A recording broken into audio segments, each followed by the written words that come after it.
What's going on, everybody? It's your boy C-Zar, and we are talking about BTC at the request of Dialogue Kayaker. Shout out to you, my man. Looking at it today, we're at $43,124 on a monthly basis here on the Coinbase chart. Looking at what we got going from the all-time high to the relative cycle low.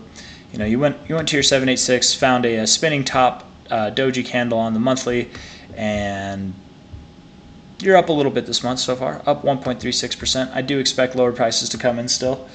We topped off at about $43,870, near the area that I was looking for us to turn around. I do think that we're going to turn around.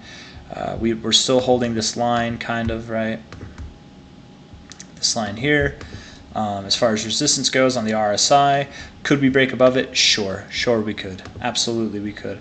Will that matter too much? I mean, maybe it matters a little bit, but you know, maybe this line could be taken into account too. I don't know. I just feel like this one looks a little bit cleaner and it's more relevant in my opinion. But could we go above it? Sure we do. I don't think that we do though.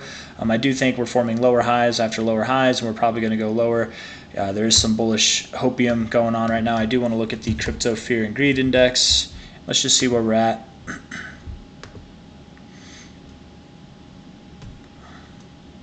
At a 60, okay, things are coming down a little bit, but whatever. Still not high, but still at a greed level. You know, I would expect a lot of people, I haven't seen anybody call for this, but I would bet that there are people who are looking at this as an inverse head and shoulders. The volume is actually really nice for an inverse head and shoulder. I'm not going to lie. This is a very perfect looking pattern. It really is. And this would call, if we were to look at it for what it is, and it were to break to the upside, this would call for new all-time high, or new highs, relatively speaking. That would call for a move all the way up to 50K. Could that happen? And just throw everybody out of whack? Maybe. Except for the bulls. All the bulls would be like, yes, this is exactly what I was thinking. Can this pattern break to the downside? Yes. Yes, it can. And would it have the same measure moves? Yes, it would. You wouldn't measure it from the head. You would actually measure it from the shoulder line break, which would take you down to about 37K. Can you go past a measure move? Yes. Can you fall short of a measure move? Yes. You know, it's all speculation, but nonetheless, I'm not really other than it looking pretty damn perfect, I'm not really expecting this to play out personally. It really does look pretty perfect. I'm not going to lie. A little slanted, sure, but yeah, looks better on the daily than it does on the, but it still looks pretty good on the 4 hour. On the 4 hour, you also have your own kind of little downtrend in the RSI. Pair that with the daily downtrend that you've got going right now. I don't think this downtrend is going to be over until you see the oversold zone.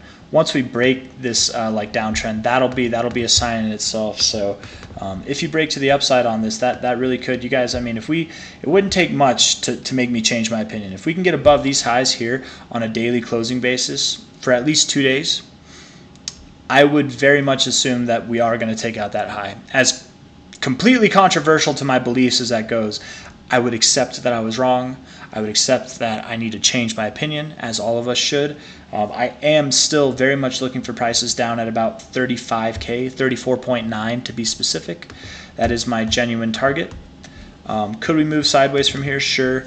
You know, I hear a lot of people saying things like this, like on YouTube. Not specifically in the Discord, though. I guess I've heard some people say this, but on YouTube I've heard a lot of people saying everyone's expecting it to go to 50K or to go to 30K. So we're probably just going to move sideways and do what nobody expects, but everybody's saying that, right? And the thing is like these same people were making that argument here. Everybody expects it to be a sell the news event, so we're probably not going to sell the news. But we sold the news, okay? Bitcoin, crypto, we have a, not everybody. There's a lot of degenerates in the crypto space, but we also have a very sophisticated understanding with a lot of people that like have money in the space. There are people that understand price targets, price levels, and the big money involved does for sure. And look at this, right here, literally previous area of resistance right there. Like, it just makes sense to come down. I like to look at these areas and go to the bottom. Like, where were we at the low, right? And that right there is right at about 33K. I'm expecting 34.9K, but I'm just saying we could go to 33K. You take the weekly low close into effect, that's at 36.3K. Somewhere in between there makes sense to me. I think we're at least going to go there before breaking up higher. And I very much don't expect that when we do that, it's going to be like this. I don't expect that. I really don't. I don't think we're going to break all-time highs until Q3, maybe Q4 of this year. And I'm sorry if that offends anybody. I'm not really sorry, actually. Get over it. We're just talking about numbers. We can disagree. It's okay. I'm not sorry if that offends you. If that offends you, man, you are soft. It shouldn't offend you. It's just the thought. It's just an opinion. I'm entitled to my own opinions, as are you. It doesn't offend me that there's so many people who think that the price is just going to do this right now because we have ETFs in play. I think it's silly. I disagree with it, but it doesn't offend me. In fact, if we look at Bitcoin for what it is, right, we've got this like ascending trend here, right? It's like an ascending channel. Well, that line isn't drawn as well, but if we were to move this up a little bit, maybe, you're kind of at the top of it. Come back down, find support, and then go up. Hey, look at this. If you were to go down, that's right about 35K sometime in March. It kind of makes sense to me, man. I think that's where we're going, honestly. I don't know if I have anything else that I want to add. Was there a specific request? I don't know. Yeah, the daily RSI doesn't impress me. The 4-hour RSI doesn't impress me. Let's do this. Let's do this real quick before we end the video. By the way, hit the like button. Subscribe if you want to see more content. I very much do expect the prices to go lower. But look for the price to go. If we go above about 44K, things might be different. I might have a different tone on that video that I make after that happens. But let's go back. We'll just use the Coinbase chart. We'll just do like relatively speaking, okay? So when you were overbought here and you came out of the overbought zone, you dropped 41%, okay? Overbought here, your high, when you came out of the overbought zone, you dropped 25%. Overbought zone here, came out of it, you dropped 38%. Overbought, now you're not, 37. Getting a trend going on, right? 34. Basically all above 30 except for one of them. These ones too, I'm not going to go and measure those, but you can see those are like pretty sizable. Same. Okay, I'll measure one of them real quick. Top to bottom.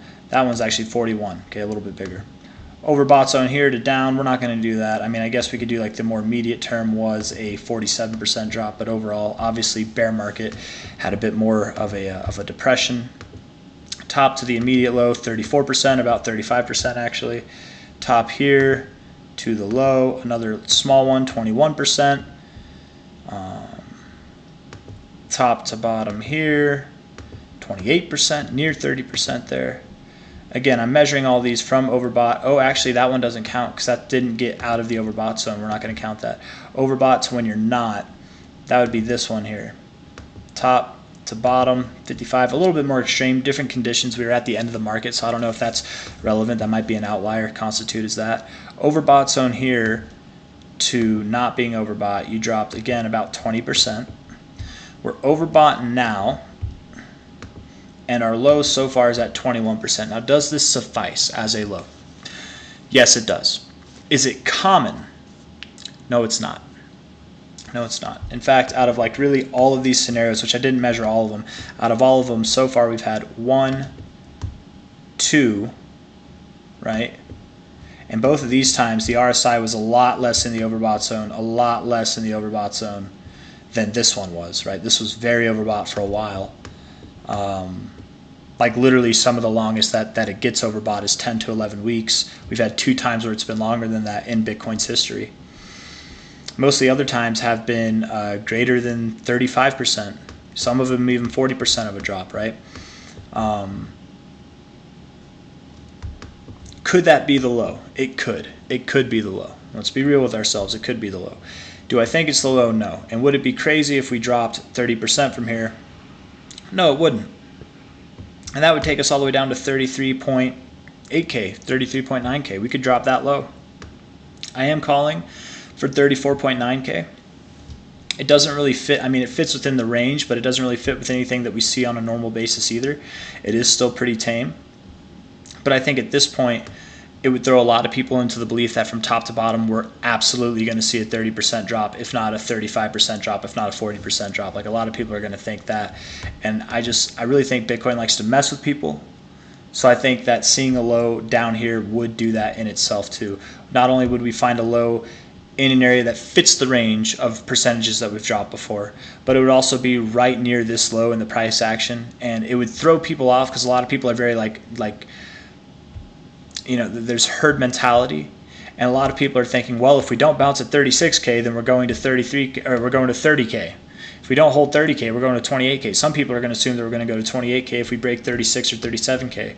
But I think if we just broke it barely, found a low like $1.50 below that, that would be a perfect storm for just messing with people, man. And really, it shouldn't mess with people. All these people have these targets for some reason, on like their own perspectives, I guess. But like, really, you'd be holding this kind of trajectory very well. That's a pretty straight line, I'm not going to lie. And also, you'd be holding previous areas of price significance as well. Move that up a little bit. It would make sense in my opinion. So that's all I got for you guys, man. I do think that, to be completely fair, this low does suffice for a low. I just don't think we've seen it yet, man. I don't think that it's there yet. I think we have more to go. When we saw this 21% drop here, we at least went from overbought to the 50. It was a lot shallower too in the overbought zone. Here, we were hot for longer. I think we're going to see more of a drop. But can I be wrong? Yes. Have I been wrong before? Yes. Will I be wrong again? Absolutely. Is this one of those times? No. 100% no. No, I mean, it could be. Who knows? But yeah. Change my mind, Bitcoin. Change my mind. Break above 43.9K on a daily closing basis. Do it for 2 days in a row. I'll be convinced that I'm wrong. I will flip bullish immediately. And for whatever reason that doesn't make sense at all, we will probably see prices above 50K if that were to happen. But until then, down. And I'll see you on the next one. Hit that like button, subscribe, take care. Bye-bye.